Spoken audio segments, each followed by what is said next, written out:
Magandang umaga mga kalipis. Nandito tayo sa ating babuyan kasi pinaliguan natin yung ating baboy dahil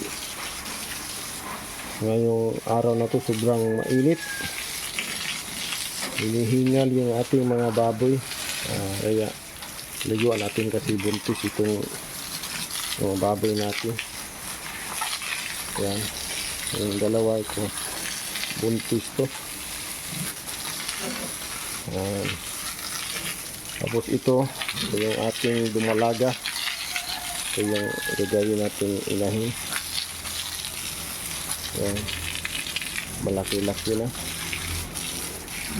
Ano na to, mahigit na to 5 buwan.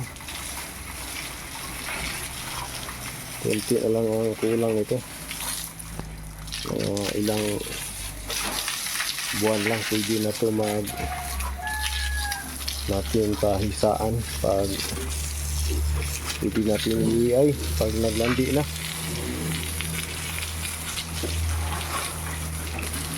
Tapos may ano tayo dito, may na tira na isang biik dahil maliit. Hindi natin dinispos to. Yan, ito yung ating bagong inalay. Hintayin natin maglandi ito kasi ano na to, mga 4 na araw hindi pa naman naglandi. Tapos ito, paliguan din natin yung ating mga biik kasi mainit eh. Okay naman pag basta mainit, okay na paliguan natin, pero malamig hindi natin pwede paliguan yung mga biik kasi magtae kasi pag pinaliguan natin yung ating biik na malamig ang panahon. Pwede lang pag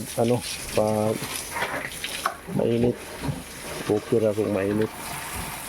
Yan yung ating boar, ang sobrang laki-laki ng boar natin dito.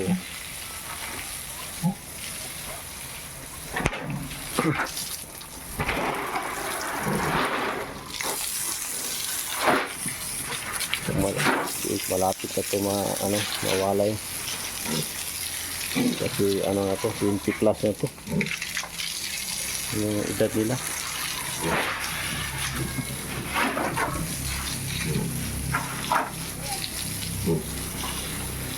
Ito naiiay na natin to. Kumukunti na yung inahin natin dito kasi nagbinta tayo ng inahin dito kasi hindi na naglandi. Ang tanda na. Kaya konti lang, wala pa tayong kapalit.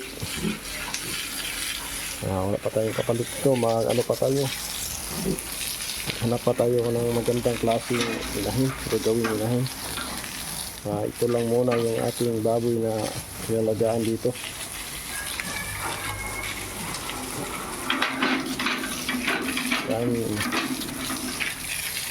Yan ang ating baboy. Yan.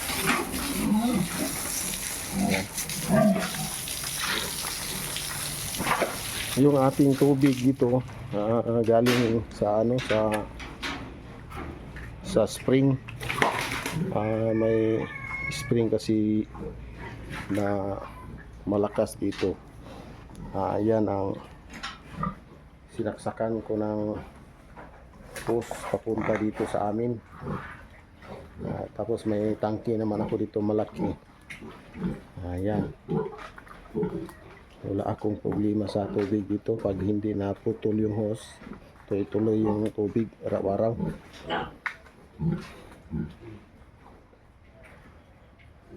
Walang problema sa tubig dito, wala akong ginabayaran. Yung ginagamitan ko kasi ng electric para lumakas, yun lang ang gastos ko sa ngayon. Pag tuloy-tuloy yung daloy ng tubig papunta rito, wala akong babayaran sa tubig.